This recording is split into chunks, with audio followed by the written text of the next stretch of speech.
Baiklah, pada sahabat ini saya sampaikan juga salam dari suami saya. Kebetulan suami saya melayani di satu tempat, jadi kami harus berpisah. Dan tadi yang sangat mengejutkan buat saya, karena terus terang aja saya ini jarang ke mall gitu ya. Jadi tadi di lift saya naik turun, ada sekitar 20 menit. Aduh, saya udah stres, udah keringetan ini. Memang saya terus terang, kalau saya suruh naik lift saya nggak bisa. Lebih bagus aku naik tangga. Pengalaman, pada waktu saya di Unai, saya harus membayar, kebetulan saya dulu adalah ditunjuk oleh Unai untuk memegang wartel. Nah itu harus, kan zaman dulu tidak ada transfer.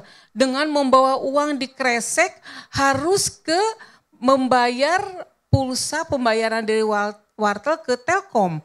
Jadi membawa uang harus ke lantai 11. Saya tidak mau, Bu ada lift, aduh enggak Pak. Saya berpikirnya udah kemana-mana. Nanti saya berteriak-teriak gak ada yang denger.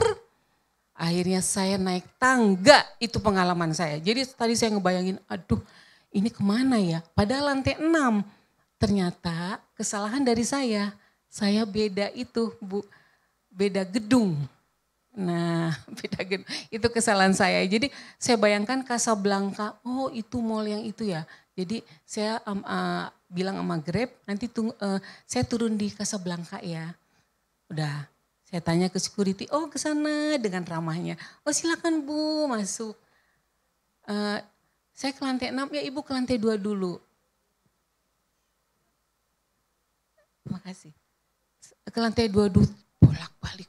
Aduh Tuhan, ada apa? Akhirnya saya putus asa. Terus terang aja, saya bertelepon sama Pak Pasaribu.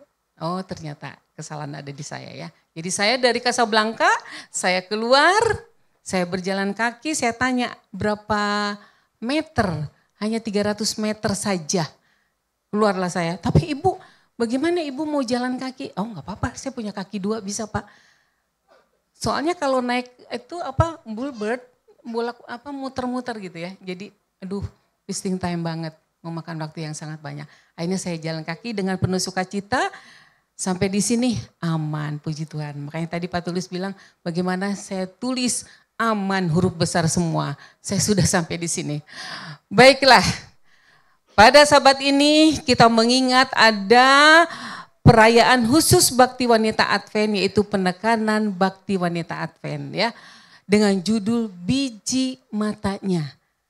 Nah, bagaimana Tuhan memelihara kita? Karena Tuhan sangat mengasihi kita. Kita adalah biji mata Tuhan. Dialah yang melindungi kita, dialah yang menjaga kita, dialah yang memelihara kita.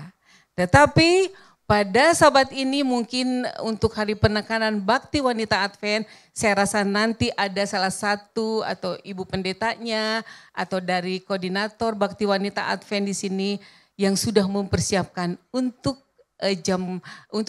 memberikan seminar atau khotbah untuk Bakti Wanita Advent. Nah, sekarang saya hanya menitipkan ini adalah khotbah buat saya secara pribadi sebagai anggota Gereja Masih Advent hari ke-7. Dan saya akan bagikan juga titip kepada anggota Mount Carmel. Saya sangat senang di sini banyak sekali anak-anak muda. Jadi tadi saya masuk di situ, di belakang sudah ada anak-anak muda kita. Luar biasa. Kalau ada di gereja banyak anak-anak muda, apa yang terjadi? Gereja itu hidup atau tidak? Amin. Semangat, apalagi di jam khotbah. Apalagi di acara PA, ada perlawatan. Mereka sangat senang.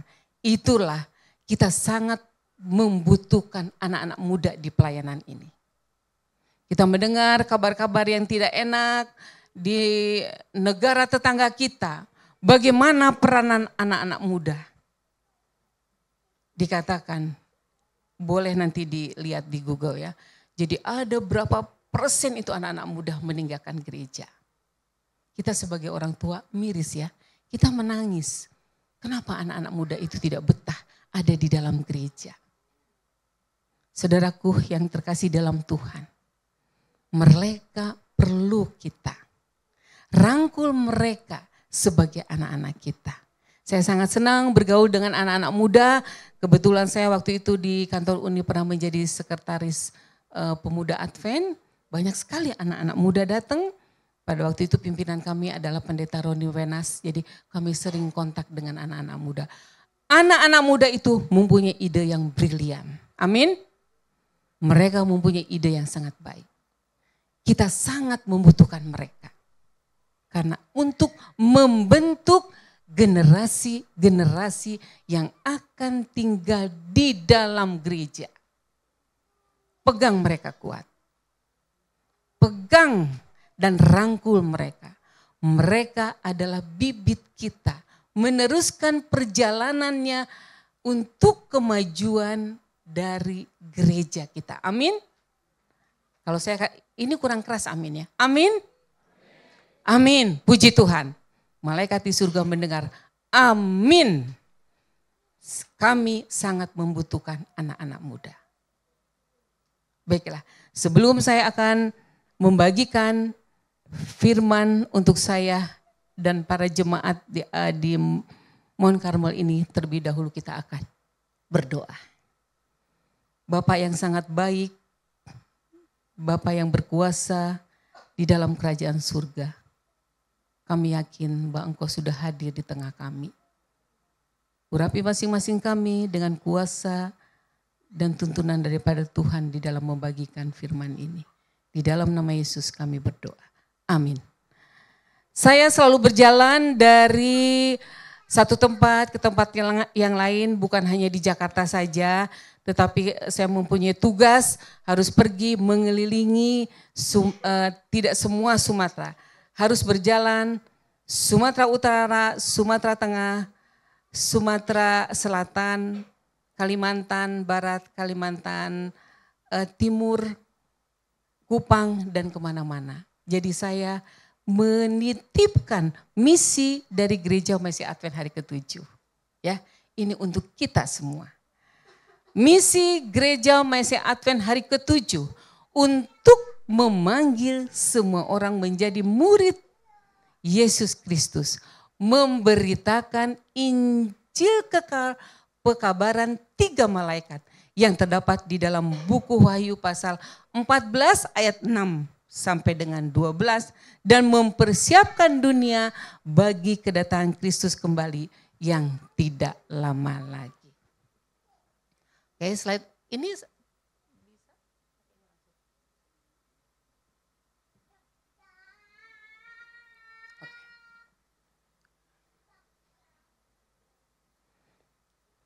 terbentang di hadapan kita bukan suatu program lagi. Hope for Indonesia 2024. Bukan program, tetapi pelaksanaan yang harus kita laksanakan. Apa tujuan dari Hope for Indonesia? Tujuan dari Hope for Indonesia melibatkan setiap keluarga di setiap jemaat untuk menjadikan murid dengan menggunakan metode Yesus Kristus. Saya tidak akan menerangkan panjang lebar dari Hope for Indonesia. Saya yakin Pendeta Andre sudah menerangkan karena beliau juga hadir untuk ada sosialisasi untuk Hope for Indonesia. Jadi tujuan yang utama melibatkan setiap keluarga di setiap jemaat untuk menjadikan murid dengan menggunakan metode Yesus Kristus. Jadi pada sabat ini kita akan belajar 7 langkah untuk memperkenalkan Yesus Kristus. Nah, sebelum saya akan menerangkan tentang 7 langkah bagaimana memperkenalkan Yesus Kristus, kita akan melihat satu sejarah yang sangat luar biasa ya, yang terdapat di dalam buku Yohanes pasal 4, saya ambil ayat 28 sampai 30 dan ayat 39 sampai 42. Ayat 28, maka perempuan itu meninggalkan tempayannya. Di situ lalu pergi ke kota dan berkata kepada orang-orang di situ. Mari lihat, di sana ada seorang yang mengatakan kepadaku segala sesuatu yang telah kuperbuat. Mungkinkah dia Kristus itu? Itulah yang ada di pikiran wanita Samaria. Maka mereka pun pergi keluar kota lalu datang kepada Yesus Kristus. Ayat yang 39. Dan banyak orang Samaria dari kota yang telah menjadi percaya kepadanya. Karena perkataan dari perempuan itu yang bersaksi. Ia mengatakan kepadaku segala sesuatu yang telah kuperbuat. Ayat yang ke-40. Ketika orang-orang Samaria itu sampai kepada Yesus, mereka meminta kepadanya supaya ia tinggal pada mereka. Siapa ia? Yesus Kristus. Dan Yesus pun tinggal di situ 2 hari lamanya. Dan lebih banyak lagi orang yang menjadi percaya kepada perkataannya. Ayat yang selanjutnya. Dan mereka berkata kepada perempuan itu, kami percaya. Tetapi bukan lagi karena apa yang kau katakan. Sebab kami sendiri telah mendengar dia. Dan kami tahu bahwa dialah benar-benar juru selamat dunia.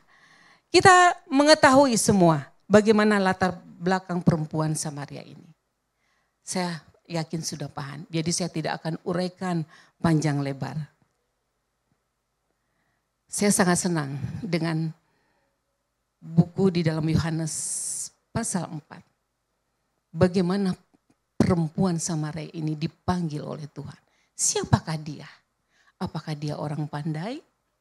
Apakah dia mempunyai pendidikan yang tinggi? Apakah dia orang yang layak? Apakah dia orang yang hebat? Apakah dia mempunyai talenta yang sangat luar biasa? Tuhan tidak memandang untuk hal itu. Tetapi jika Roh Kudus sudah bekerja, Roh Kudus sudah bekerja di hati perempuan Samaria ini. Dia menjadi saksi yang sangat luar biasa kepada orang-orang di kota Sikhar. Luar biasa. Saya rindu ingin menjadi seorang wanita Samaria yang ingin menggunakan mulut saya untuk membagikan firman Tuhan. Kita bersyukur sebagai anggota Gereja Masih Advent hari ke-7. Pagi hari kita sudah dibekali dengan nasihat firman Tuhan. Sore hari kita belajar sekolah Sabat. Jadi kita sudah banyak nasihat-nasihat firman Tuhan. Iman kita semakin bertumbuh. Tetapi itu jangan kita simpan hanya untuk kita saja. Kita harus bagikan kepada orang lain. Tuhan tidak pernah memandang dia harus ambil teologi dulu, baru dia menjadi penginjil. Tidak. Siapapun, orang yang hina sekalipun, seperti perempuan Samaria ini, Tuhan pakai. Luar biasa. Kita rindu dipakai oleh Tuhan untuk memberikan pengaruh yang sangat baik dimanapun kita berada. Amin. Kita akan mempelajari 7 langkah untuk memperkenalkan Yesus kepada orang lain. Nah, sekarang saya akan singgung bagaimana gereja kita bertumbuh. Apakah gereja harus bertumbuh? Harus. Gereja tumbuh ketika anggota memiliki rencana penjangkauan keluar yang memenuhi kebutuhan fisik, mental, sosial, dan rohani mereka. Jadi kalau kita di gereja ada majelis yang dipimpin oleh pendeta, mereka mempunyai untuk memasuki tahun yang baru. Tentu saya yakin dan percaya bahwa agenda yang pertama adalah agenda penginjilan. Begitu pula dengan Bakti Wanita Advent. Saya selalu sarankan kepada koordinator di jemaat-jemaat, kalian boleh piknik kemanapun. Kalian boleh mengunjungi panti asuhan kemanapun. Tidak apa-apa karena itu pelayanan. Tapi ingat, agenda pertama untuk pekerjaan ini adalah agenda penginjilan. Ya, jadi bagaimana gereja bertumbuh? Gereja bertumbuh kalau mempunyai rencana untuk penjangkauan keluar yang memenuhi kebutuhan fisik, mental, sosial, dan rohani mereka. Penjangkauan tidak hanya membuat pertumbuhan gereja, tetapi penjangkauan juga membuat pertumbuhan iman kita sebagai anggota gereja Masih Advent hari ke-7. Kita akan bertumbuh karena kita berperan di dalam gereja. Bukan di dalam gereja kita hanya duduk, sesudah selesai perbaktian kita pulang. Tetapi Tuhan mengharapkan kita semua terlibat. Bukan hanya pendeta yang bekerja sendiri. Dia mempunyai kaki dua sama dengan kita. Dia mempunyai tangan dua sama dengan kita. Tetapi kalau kita bergandengan tangan untuk melakukan pekerjaan Tuhan, itu adalah memampukan kita. Ya, supaya kita bisa menjangkau keluar, membuat gereja ini bertumbuh, terlebih banyak tamu-tamu yang akan datang di gereja ini. Baik, di dalam tulisan Ellen G. White, Christ Object Lesson halaman 354. Sewaktu kita berusaha memenangkan orang lain bagi Yesus Kristus, memikul beban jiwa dan doa kita, hati kita sendiri akan berdebar-debar dengan pengaruh yang mempercepat dari kasih karunia Allah. Kasih sayang kita sendiri akan bersinar dengan lebih semangat, dengan lebih banyak semangat ilahi. Seluruh kehidupan Kristen kita akan menjadi lebih nyata, lebih sungguh-sungguh, lebih berdoa. Ada satu kesaksian di dalam kehidupan saya secara pribadi, ya. Saya selalu berjalan dari satu tempat ke tempat lain untuk melakukan KKR. Karena itu sudah ada jadwal yang diatur oleh pimpinan kita. Jadi kita harus ikutin. Di Sumatera, di Bali, di Batam, di Jawa Tengah kami melayani. Di Nusa Tenggara kami melayani untuk KKR. Kita layani dengan penuh sukacita. Tetapi saya datang hanya sebagai pembicara. Siapa yang bekerja di situ? Coba, siapa yang bekerja di situ? Amin. Anggota jemaat yang bekerja. Kalau saya mengatakan begitu saya merinding. Siapa yang bekerja di awal? Anggota jemaat yang duduk bersama-sama dengan para pendeta. Mereka berdoa, memohon kuasa tuntunan daripada Roh Tuhan untuk mempersiapkan evangelistic meeting. Mereka katakan, oh ada tamu. Dikatakan pimpinan kita akan hadir. Jadi saya salut. Dengan anggota jemaat, saya sangat menghargai bagaimana mereka bekerja dengan keras. Mereka berdoa, mereka bertelut memohon kuasa daripada Tuhan. Nah, untuk hal ini saya mempunyai beban. Satu malam saya diingatkan di saat saya lagi prepare untuk materi yang akan dibawa ke satu tempat. Hati saya seolah disentakan. Apakah kamu sudah ada jiwa? Kayak ada yang menyentak. Bukan tadi pelajaran seperti sekolah Sabat, tidak ya.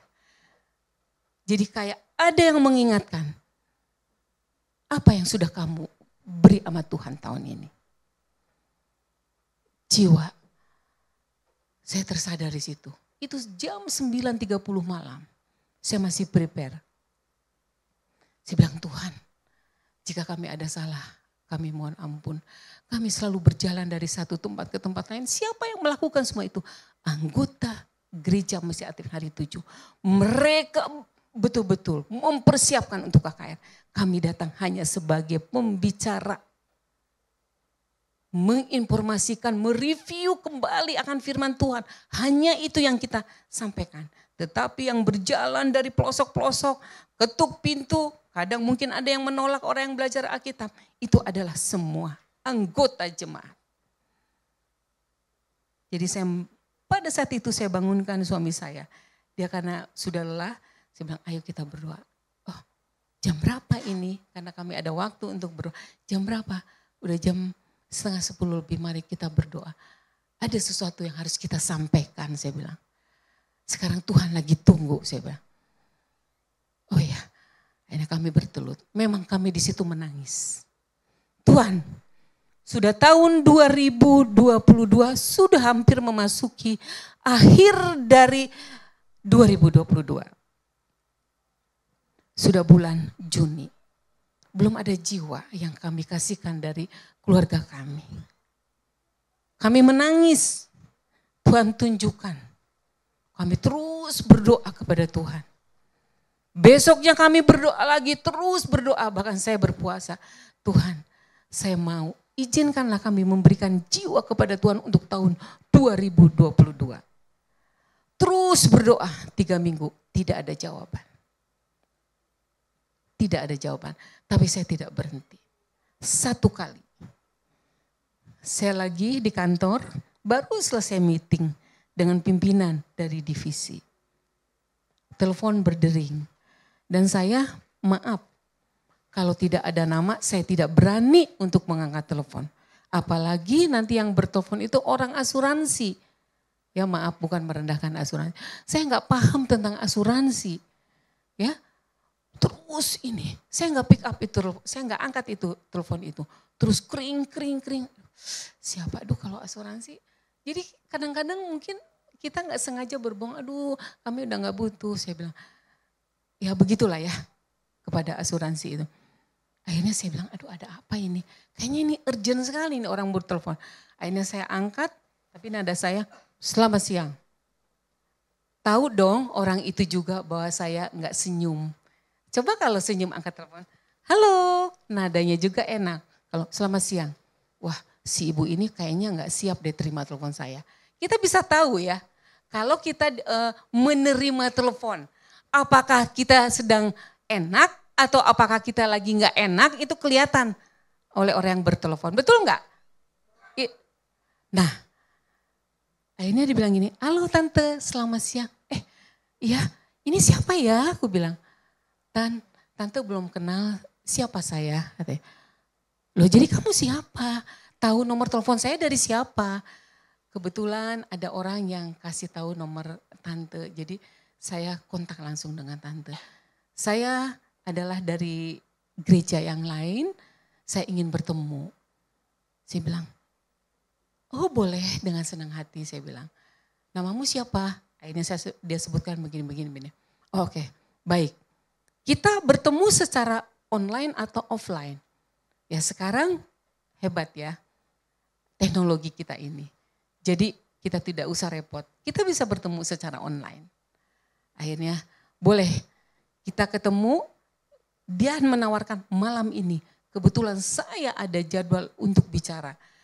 Enggak mungkin dia menunggu selesai saya bicara. Saya bilang gimana besok, kebetulan jam 7 malam saya besok free. Oke, akhirnya besok kami ketemu. Oh ternyata anak muda yang mau belajar firman Tuhan. Saya informasikan kepada suami saya. Saya bilang, oh Pak terima kasih ya doa kita dijawab. Tuhan sudah mengirimkan anak muda yang mau belajar firman Tuhan. Saudaraku yang terkasih di dalam Tuhan, hati kita sendiri akan merasa berdebar-debar di saat kita memohon pertolongan daripada Tuhan.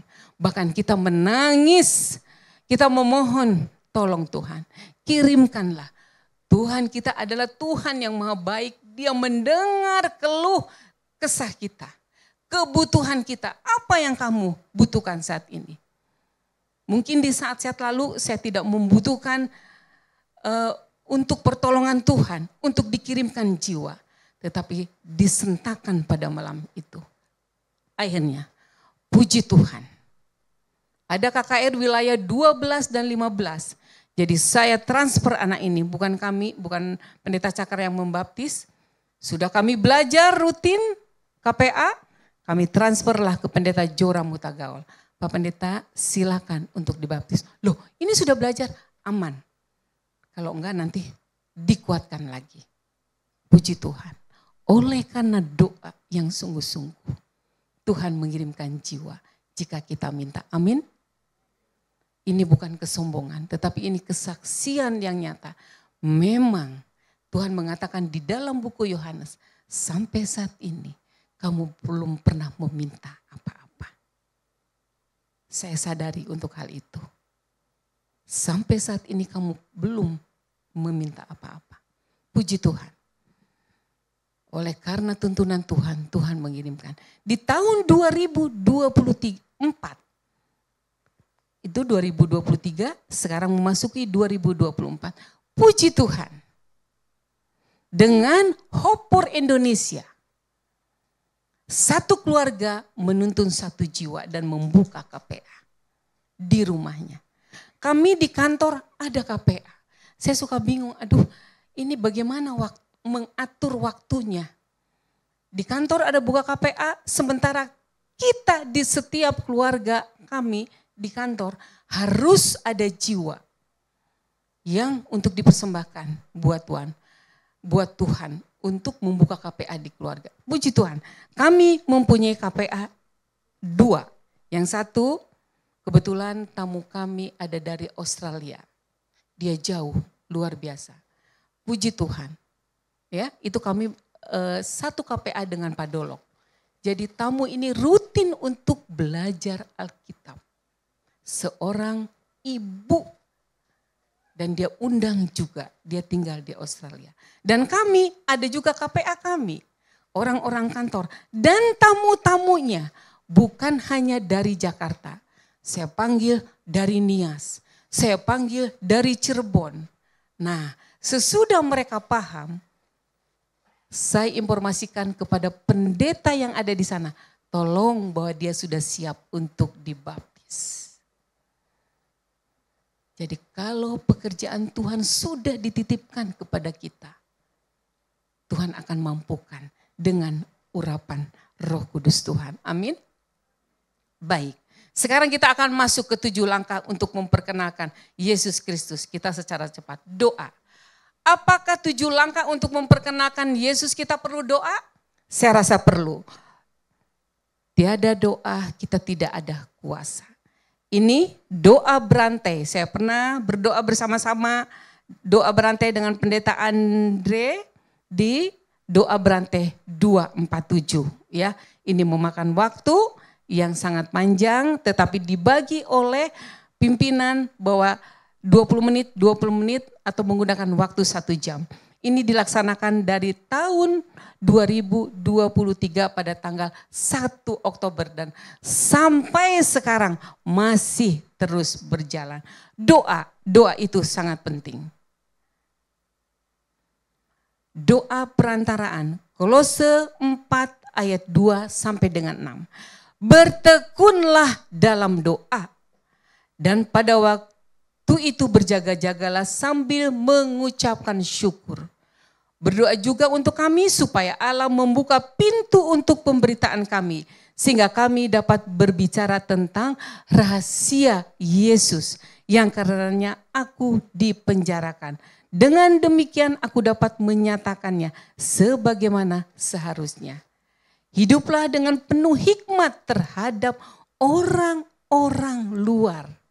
Pergunakanlah waktu yang ada dan hendaklah kata-katamu senantiasa penuh kasih.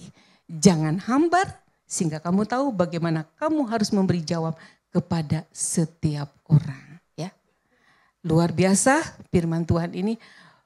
Kata-katamu, hendaklah kata-katamu itu penuh kasih. Oleh karena kita sebagai anak-anak Tuhan yang selalu belajar akan firman Tuhan, kita akan menyampaikan sesuatu kepada sahabat-sahabat kita dengan penuh kasih. Jangan hambar. Ya, oke. Nah, jadi jika kita tidak mendoakan seseorang tahun ini, tahun depan bisa jadi sudah terlambat untuk orang itu. Jadi tadi itu kesaksian saya, kalau saya tidak angkat itu telepon, orang itu sudah lari entah kemana, anak muda yang sudah dapat telepon. Karena saya ketakutan, tetapi akhirnya saya angkat. Berdoa adalah pondasi dan membuat segala perbedaan. Mungkin kita bisa menyiapkan setiap daftar orang yang dikenal dan tidak dikenal, yang tertarik dan percaya. Sebagai jawaban atas doa syafaat, Tuhan akan membukakan pintu bagi firman Allah. Yang kedua, apakah 7 langkah untuk memperkenalkan Yesus kita memerlukan persahabatan? Sangat perlu. persahabatan. Metode Kristus sendiri akan memberikan kesuksesan sejati dalam menjangkau orang. Yang pertama, berbaur. Apakah kita perlu berbaur? Perlu. Yang kedua, menunjukkan simpatinya sangat perlu. 3, melayani kebutuhan mereka. Betul, memenangkan kepercayaan mereka dan ajak mereka masuk bersama dengan kita. Ada kesaksian sebelum saya ke Jakarta, saya tinggal di daerah Parongpong. Kebetulan dekat kampus tetapi tidak dekat banget, dekat pom bensin yang mau arah ke Unai. Kami mempunyai tetangga kanan, kiri, depan, belakang adalah tetangga kita dari mayoritas. Dan terus terang, kami mempunyai kelemahan, saya tidak pernah berbaur. Jadi saya tidak ada bersahabat dengan mereka. Kurangnya itulah kelemahan kami bersama dengan suami. Anak-anak tinggal di asrama, tetapi kami bertetangga tidak baik. Tidak bisa berbaur, tidak bisa menunjukkan simpatinya. Satu malam, di saat kami baru pulang kerja, jam 9 malam, saya buka pintu gerbang, tiba-tiba ada bapak-bapak nyamperin ke saya. Dia lari-lari. Selamat malam tante. Oh ya selamat malam pak, dari mana ini? Saya bilang, ini tetangga tante yang sebelah. Oh aduh pak, maaf ya. Aduh saya sampai tidak kenal. Inilah maafkan kami pak. Dia katakan, tidak apa-apa. Saya tahu tante pergi pagi sudah pulang malam. Saya tahu rumah ini juga hanya ada yang menjaga aja. Yang keluar masuk. Jadi setiap hari, bahkan hari Sabtu ya kecuali hari Minggu, saya lihat ada di depan untuk membersih-bersihkan rumput. Singkat cerita, dia mengatakan dia panjang lebar, dia mau masuk ke rumah, saya izin dulu sama suami karena itu laki-laki. Saya bilang, Pak dia mau masuk ke rumah boleh? Ya enggak apa-apa. Siapa dia? Masih tanya sama suami saya, tetangga sebelah. Oh aduh inilah ya, kita tidak pernah berbaur dengan tetangga. Kita tidak pernah bersahabat dengan mereka. Enggak apa-apa, sudah jam 9 malam. Akhirnya kami masuk, ngobrol panjang lebar, senang. Dia katakan, saya senang sekali bisa bertatap muka. Dia katakan, bisa bertatap muka. Walaupun tante dengan om paling hanya melambaikan tangan, tetapi tidak mengingat wajah saya. Saya katakan, maafkan saya, enggak apa-apa tante. Singkat cerita. Satu pertanyaan di luar dugaan kami. Tan, saya mau tahu di mana gereja tante. Saya lihat sama suami saya, terus akhirnya pendeta Cakra mengatakan, oh gereja kami di gereja Universitas Advent Indonesia. Di situ ada sekolah, oh iya saya tahu, bagus ya sekolah itu. Ya, saya ceritakanlah sambil promosi, Unai begini-begini. Terus panjang lebar, satu yang dia katakan, Tan, bagaimana tante dengan om, bagaimana kalau kami ikut ke gereja dengan kalian? Kami berpandang-pandangan, enggak sangka itu ada pertanyaan itu. Akhirnya sudah malam, sudah jam 10, dia mohon pamit, dia katakan saya tunggu informasinya. Akhirnya dia pulang, dia hanya sebentar, udah sampai. Kami berdoa, Tuhan maafkan kami tidak bersahabat dengan tetangga, kami tidak melayani, tidak melihat kebutuhan-kebutuhan mereka. Ternyata mereka mau kenal dengan kita, itu adalah merupakan kebutuhan. Singkat cerita, ini adalah kesempatan yang luar biasa. Akhirnya saya telepon di Bandung, di Konven Jawa Barat, ada gereja Buktos Kanyaah. Di situ adalah kumpulan umat-umat Tuhan yang bersuku Sunda. Nah, kebetulan disertasi suami saya waktu di IAS, dia memang berfokus untuk bagaimana melayani kepada orang Sunda. Nah, itulah gereja itu terbentuk, puji Tuhan banyak umatnya. Akhirnya kita giringlah kami bertelepon dengan pendetanya. Kita tidak mau bawa ke Unai dalam arti bukan apa-apa. Di situ mahasiswa. Kalau mahasiswa kan hanya senyum, salam, ditinggalkan ya. Ya kan mereka juga makan di kampus kan, nggak bisa. Akhirnya kami punya inisiatif bawa ke Buk Toskanya. Singkat cerita mereka terus berbakti. Ya, walaupun bukan kami yang antar. Karena kami harus melayani dari satu tempat ke tempat yang lain. Pada akhirnya puji Tuhan. Disitulah sahabat saya, ya dikatakan sahabat karena baru kenal, saya sangat terkejut. Pada akhirnya mereka menerima kebenaran. Amin. Itu bukan kuasa dari kita. Tuhan menunjukkan kepada kita. Tetapi kadang kita tutup mata, kita lalai, kita tidak mau berbaur. Saya sudah minta maaf sama Tuhan. Dan pada akhirnya berjalan dengan waktu, akhirnya istrinya ikut, ketiga anaknya yang masih kecil-kecil, dia bertumbuh di gereja itu. Kami pindah ke sini, harus pindah ke Jakarta. Hubungan kami tidak putus. Saya selalu sisipkan ayat-ayat Alkitab. Singkat cerita, oleh karena pertolongan Tuhan, pada akhirnya ketiga anak-anaknya pun menerima kebenaran. Semua itu adalah tuntunan Tuhan. Jadi kita perlu bersahabat. Jangan ditiru seperti saya, tetangga kanan kiri tidak kenal. Itu sesuatu pelajaran yang kurang baik. Ya, kurang baik. Jadi kita harus berbaur dengan siapapun. Oke, yang berikutnya, ini kita loncat aja ya. Ketiga, belajar firman Tuhan. 7 langkah untuk memperkenalkan Yesus Kristus. Apakah kita perlu belajar firman Tuhan?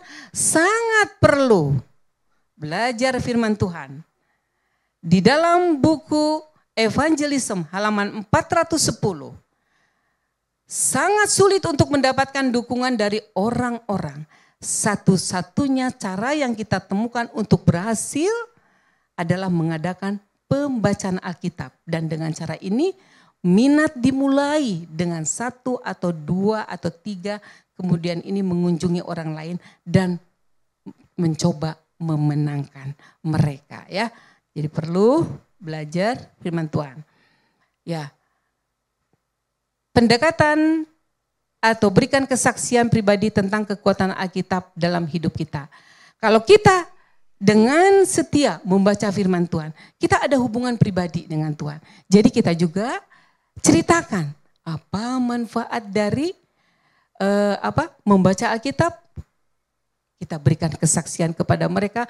Bagaimana kalau kita menuruti firman Tuhan, ada satu kebahagiaan. Nah, kabar baik ini harus kita bagikan kepada sahabat-sahabat kita. Jadi isinya apa? Isinya Alkitab itu tidak jauh berpusat kepada Yesus Kristus. Kita bisa menceritakan siapakah sih Yesus Kristus? Dia adalah pelindung. Siapakah Yesus Kristus itu? Dia adalah penolong dan lain sebagainya. Ini saya tidak akan baca semuanya ya. Jadi hal-hal yang sangat penting harus kita berikan kepada orang yang ada di sekitar kita. Dikatakan hanya Yesus, dalam kata-kata ini terkandung rahasia kehidupan dan kuasa yang menandai sejarah gereja mula-mula. Setiap jiwa yang bersatu dengan Kristus akan menjadi seorang misionaris hidup di sekelilingnya. Ini tulisan Ellen G. White. Jika kebenaran dapat disajikan dengan cara yang berbeda, akan terpersona oleh kejernihan dan akan memeganginya. Itulah kesaksian kalau kita sudah memahami akan firman Tuhan. Kita berikan kepada orang yang mau belajar firman Tuhan. Yang keempat, pemuridan. Apakah perlu? Nasihat firman Tuhan di dalam buku 2 Timotius 2, pasal 2. Apa yang telah engkau dengar daripadaku di depan banyak saksi, percayakan itu kepada orang-orang yang dapat dipercayai, yang juga cakap mengajar untuk orang lain. Pemuridan harus memenuhi 3 kebutuhan ini. Untuk tetap terhubung, adanya komunikasi dengan orang yang belajar atau orang yang sudah menerima kebenarannya. Supaya mereka itu bertumbuh, kita mempunyai hubungan yang baik. Bukan pada saat mau lagi belajar kita terus perhatikan mereka, pas sudah menerima kebenaran kita tinggalkan mereka, tidak. Tetapi kita harus perhatikan mereka. Ada hubungan yang baik, jangan pernah tinggalkan. Karena mereka juga mau dari sebagai penasehat, kita ini sebagai penasehat ya. Memberi buah pelayanan. Di gereja-gereja, setiap gereja pasti mempunyai umat-umat Tuhan. Setiap contoh, bakti wanita Advent, Tuhan memberikan kasih karunia. Karunia apa yang Tuhan berikan? Ada karunia untuk menyanyi, ada karunia untuk bisa menerima tamu dengan senyum, dengan ramah. Ada karunia mengumpulkan orang, ada karunia berdoa, Tuhan memberikan. Jadi kalau satu gereja dengan berbagai karunia, gereja itu bertumbuh di dalam dan bisa untuk melakukan hal yang sangat baik di luar gereja. Yang kelima, pertumbuhan rohani. Lift him up, halaman 358. Ada kebutuhan besar akan doa rahasia, tetapi ada juga kebutuhan bahwa beberapa orang Kristen bertemu bersama dan bersatu dengan kesungguhan permohonan mereka kepada Tuhan. Di kumpulan-kumpulan kecil ini Yesus hadir, cinta jiwa diperdalam di dalam hati dan roh mengerahkan energinya yang kuat sehingga agen-agen manusia dapat digunakan untuk menyelamatkan mereka yang terhilang. Pertumbuhan rohani ini perlu, saya tidak akan mengomentari karena ini adalah tulisan dari Ellen G. White. Saya mempunyai teman, ini hanya kesaksian, orang yang sudah lama dia menghilang. Itulah tugas kita dan pada akhirnya dia bisa kembali untuk bergabung dengan kita ya. Oke. Pertumbuhan rohani terjadi dalam persekutuan dengan orang percaya lainnya. Pertumbuhan rohani yang sangat kuat itu adalah ada di kelas sekolah sahabat. Pentingnya kelas sekolah sahabat. Jadi ya saya tidak mau telat. Saya ingin mendengar karena di situ penguatan spiritual kita, perasaan memiliki atau adanya persekutuan yang kuat dan dukungan emosional dan kita bisa melihat misi gereja di sekolah sahabat. Disitulah kita akan bertumbuh. Ya kita belajar di rumah tetapi ada kesaksian-kesaksian bagaimana pengalaman sepanjang minggu itu kita bisa ada pertumbuhan rohani yang sangat kuat. Baik, baptisan. Apakah perlu itu baptisan? 7 langkah untuk memperkenalkan Yesus Kristus? Perlu. Tidak usah malu dan tidak usah takut. Baptisan itu memenuhi perintah Tuhan kita, Yesus Kristus. Dan ini adalah kesempatan untuk bersaksi. Oke, ini saya rasa tidak perlu ya. Jadi kalau ini diingatkan, kita mendorong di saat ada orang mengambil keputusan, kita harus bawa sahabat-sahabat kita supaya memperhatikan di saat kita menerima baptisan. Dan kita juga, kalau kita sudah menerima baptisan, kita bukan stuck diam. Tetapi kita harus membagikan juga kepada yang lain. Oke, yang terakhir, 7. Multiplikasi orang percaya. Jadi melipat gandakan orang percaya. Yesus Kristus menugaskan kepada ke-12 rasulnya untuk membuat pemuridan. Tugas yang sama untuk memperbanyak orang percaya adalah untuk kita hari ini. Tugas ini bukan pada zaman dahulu dilakukan. Tetapi kita juga sebagai anggota gereja Masih Advent hari ke-7 mempunyai tugas yang sama. Yaitu untuk melipat gandakan orang supaya percaya. Kami bersaksi kepada orang lain supaya mereka percaya. Nah, orang yang sudah menerima kebenaran dalam baptisan, dia juga mempunyai tugas untuk menjadi saksi. Ya. Dan kita bisa mempraktekkan 3 hal ini saat Anda mengikuti satu komitmen yang kuat, memberikan bimbingan yang pertama, kedua berikan tantangan untuk penjangkauan, dan ketiga rayakan murid baru. Ini dalam arti menerima baptisan ya. Oke, ini saya rasa sudah ya. Oke, saya baca aja ya. Ajarkan praktek pemuridan berikut selama setiap pendalaman Alkitab. Spiritual, utamakan Tuhan, doa dan study Alkitab. Follow the Bible, belajar sekolah sahabat. Sehat, ya tentu ya. New start, keuangan. Saya rasa itu tidak perlu diajarin untuk semuanya. Penginjilan, berlatih dalam 3-2 orang untuk memberikan pelajaran Alkitab kepada orang lain. Inilah tugas kita. Kita menjadi saksi untuk memberitakan akan kebenaran Tuhan. Tuhan tidak pernah memilih. Contoh seperti tadi, wanita Samaria. Dia pun dipakai oleh Tuhan. Tuhan juga akan memakai saya dan saudara-saudara. Khususnya jemaat di Mount Carmel. Amin. Ya, saya yakin dengan pertolongan Tuhan semuanya akan berjalan dengan baik. Oke. Amanat agung yang diberikan oleh Tuhan sebagai ayat inti kita. Di dalam buku Matius pasal 28 ayat 19 sampai dengan 20. Apa yang dikatakan? Ini adalah amanat agung yang Yesus berikan kepada kita. Karena itu pergilah, jadikanlah semua bangsa muridku dan baptislah mereka dalam nama Bapa dan Anak dan Roh Kudus. Dan ajarlah mereka melakukan segala sesuatu yang telah kuperintahkan kepadamu. Dan ketahuilah, ayat yang berikutnya. Dan ketahuilah, aku menyertai kamu senantiasa kepada akhir zaman. Ini adalah amanat agung yang Tuhan berikan bukan hanya kepada para pendeta, tetapi kepada kita sebagai anggota gereja Masai Advent hari ke-7. Ingat, jadi kita pergi, kita tidak boleh takut. Tuhan akan melindungi. Di saat kita bertemu dengan orang yang mau belajar akan firman Tuhan, Dia akan memampukan di saat kita berbicara. Tuhan akan sanggupkan karena Tuhan kita adalah Tuhan yang sangat baik. Dia tidak pernah mempermalukan kita.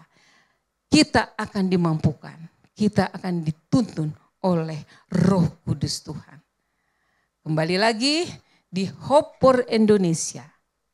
Saya yakin dan percaya jemaat Mount Carmel terlibat untuk Hope for Indonesia. Jika di sini ada kakak, keluarga, ada 150 kakak, contoh, membuka rumahnya untuk KPA. Berarti sudah ada 150 KPA yang sedang berjalan. Ini adalah gereja yang suka berdoa. Ini adalah gereja yang suka menyanyi. Menyanyi adalah doa untuk Tuhan. Saya yakin bahwa di tahun 2024 jemaat Mount Carmel akan bekerja sama di dalam penarikan jiwa. Bekerja sama dengan para pendeta. Bekerja sama dengan ketua jemaat. Bekerja sama dengan wanita-wanita yang lain. Dan bekerja sama juga khusus untuk anak-anak muda. Anak-anak muda ini bisa membuka KPA karena mereka mempunyai link yang sangat luas. Dengan pertolongan Tuhan, bahwa itu akan terjadi dengan kecurahan Roh Kudus. Bahwa akan banyak jiwa-jiwa yang diserahkan dari jemaat Mount Carmel. Tuhan memberkati kita semua.